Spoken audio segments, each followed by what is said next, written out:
I have a Paul McCartney story if you want to hear it, but it's pretty. I'd love that. It's anyway. When I first gave up drinking for the first time ever, and this was the first weekend of my adult life I hadn't drunk. I was presenting at the Q Awards in Britain, which is a music magazine in the UK, and I presented the Lifetime Achievement Award to Madness. You know Madness? Madness, sure. The heavy monster sound. Right, so Wow, very good. I present the award, and then I come off the stage, and I walk into the stage, and I see, like, Robbie Williams sitting there with Take That, and I go, oh, that's interesting, they're getting back together. And then I went, oh, and Paul McCartney, and I went, Paul McCartney. And I stood there and just froze up like a fucking spack, right? I didn't move, and he gave me this sort of wink and a point that was like, move on, like, he must do this all day, like, like don't bother. I get it. I know you're stunned. So I go back to my table and my girlfriend's there, and I hadn't been drinking. I said, fucking Paul McCartney's here, right? She's fucking leathered. This thing's sponsored by vodka or whatever. She's drinking these martinis. She goes, Paul McCartney. I go, shut up. There's still awards going.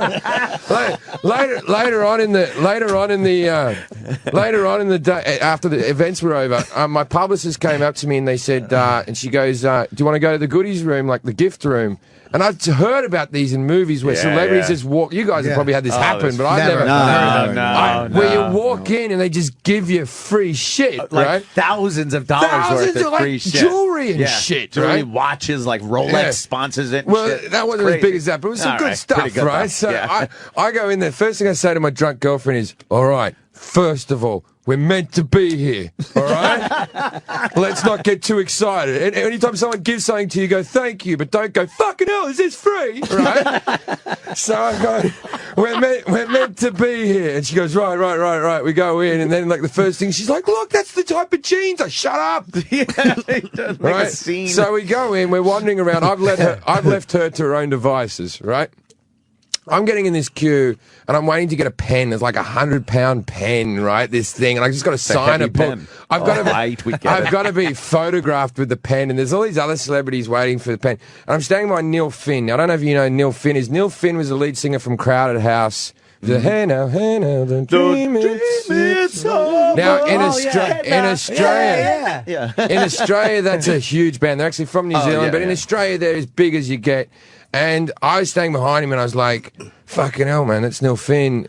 And he turned around and said something innocuous like, long wait for a pen. And I went, oh, yeah. I don't know what to say. And then I said, oh, look, Neil, I've been a big fan of yours for years, man. I said, and he goes, really? I go, I've actually seen you 9 times live when I was a teenager. I would have seen you 10. But that time I was meant to see you the last time, there was an earthquake in Newcastle and the venue smashed down 2 hours before the show. Wow. And he said, oh, yeah, all of our roadies and manager died in that. And I was like, no fucking way. That would be the gig. Yes, that I've just reminded you from 1992 about when all your friends died. Holy shit. So I'm standing there going, oh, fantastic. And then he sort of turns around and I'm like, of course he would. Sake. My 4'11" girlfriend rocks up. She's now wearing a top hat like fucking Slash. She's got all these bottles of perfume under her arm and pairs of jeans. And she's off her tits, and I'm stone sober for the first time ever. And she's like, look at all this shit I've got. And I'm like, shut the fuck up, will you? And Neil Finn turns around and rolls his eyes like, new celebrity, new money. You know, he gives me that douchebag look, Look right? what he's got to deal with. So I'm just standing there with this little drunk. She's going, I'm sorry. Still holding all of his stuff. Anyway, 5 minutes pass. Neil Finn's 21-year-old son walks up wearing a fucking top hat, holding jeans and perfume on his arm. And he's like, look at all this shit I've got, Dad.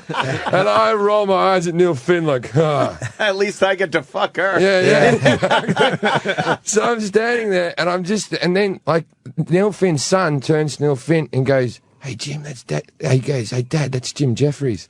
And I'm like, I'm back in. And now you're in. I'm back in with after the Finns. Remind him of the death of all of his loved ones. They can't fuck with me anymore. I'm back in. And so I said, hello, mate. He goes, can I have a photo with you? I said, only if I can have a photo with your dad. And he went, go on. Right? Because I would never ask for a photo in that situation because it was that celebrity room. But now it's a trick. And so I go to my girlfriend, I go, well, you got that camera I told you to bring, right? She pulls the camera out. She gets the camera out. She gives me this vacant look, and she sort of does the clicking motion. And then she drunkenly walks up and goes, I didn't put batteries in this. And I went, oh, that's a fucking shame, isn't it? That's a real, I'm shattered, right? I'm like, oh, that's, what are you going to do? So I turned to Neil Finn. I'm like, maybe next time. And then I walk up to my girlfriend and do what every girlfriend and boyfriend, husband and wife have done since the dawn of time. I walk right up close to her face, and just so she can hear, I go, all you had to do was bring the fucking camera. Right? She bursts into tears, throws all of her shit on the ground, and goes, next time bring your own fucking camera. She storms out of the room. Every celebrity's looking at me. Oh, now it's a scene, yeah. Neil Finn shaking his head. I chase after her. On the way out, Paul McCartney stops me and goes, not cool. Did you really? Yeah, Not cool from Paul McCartney. So my two biggest heroes in music simultaneously thought I was a douchebag within minutes. On the first weekend, I didn't get drunk. That's funny. Wow, that's great. You got fucked. Tell that story at the Stress Factory tonight. Jesus Christ. That's fucking funny, I've never man. told that on stage because I feel it's a bit name-droppy to tell on stage. That's hilarious. No, that's great. No, Sorry. how you tell it? No, fucking It's way. It's so By the way, perfect. what you- anti-name dropping. Yeah. What you could have done is you could have had the son take the picture of you and him son. and then traded emails and had him email you the picture. That's what you do with digital. Yeah, I know. I'm an idiot. Nah, I should have just gone. And then you should have got text it. McCartney, too. Yeah. Neil Finn's big, huh? Neil Finn. I never well, heard of him. I saw him in concert when the band broke up. They had one last concert at the front of Sydney Opera House. 150,000 people showed up. Holy shit. Kevin wow, from Connecticut's telling me he's the guy from Split Ends, too. He's also the Split Ends. Him and his Yeah. brother had Split Ends, and I then did not know that. And then they moved on to Split Ends, of course. I got you. I got you. Yeah. I see red. I see red. I see red. What else do they say besides Hey Now? Hey Now. I know that one. Hey, we're- Like I'm trying to think of songs that you know. Everywhere you go, always take the weather with you. They really didn't It's have a only second big hit. natural that I should want. They're a one-hit you wonder saw in them America. 9 times? They're massive in Australia. They had like a greatest hits album. They had like 30 songs, and I know every single one by heart. Yeah.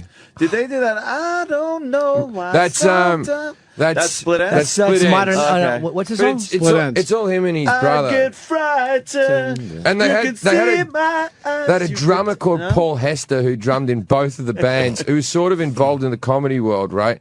And when the band broke up, he never got over it, and he fucking went and hung himself from a tree in the middle of Melbourne Park, right? Wow. And then the band got back together. What an asshole. That's a Yeah. little He just knee-jerk, held out. Yeah, hang in there, you idiot. Yeah. See how it works out. Give the band some time to figure it out. Give yourself a minute. The fuck? Yeah. Jesus Christ. Yeah, that's fucking. That's a great story, man. That's fucking That weird. is Absolutely. devastating. Did McCartney see her and you argue? I guess he had seen that something happened. He saw the slander. He had just Not walked in the cool. room. Not cool. Because I remember seeing him over the shoulder and everything. I was like, fuck. Does he grab the free shit too, Paul McCartney? He was wandering around with people. You know, there was a whole lot of like. I'll tell you who was grabbing stuff left, right, and center. Jermaine Jackson's got some fucking. Jermaine Jackson's cashing in. I'm not very famous now. I can't do. The band can't rejoin. He's Yeah, just so grabbing he's just shit. grabbing shit? Yeah, he had jeans for everyone. Jermaine Jackson.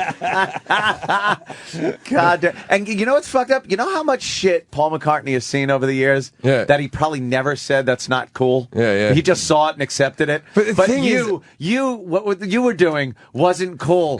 He has seen shit that has been so uncool. He has seen John Lennon Yeah. beat Cynthia Yes, Lennon up and never said not cool. and then reject his child and not visit it for fucking 7 years. And all you can write is, "Hey Jude" in response. Fuck off, McCartney.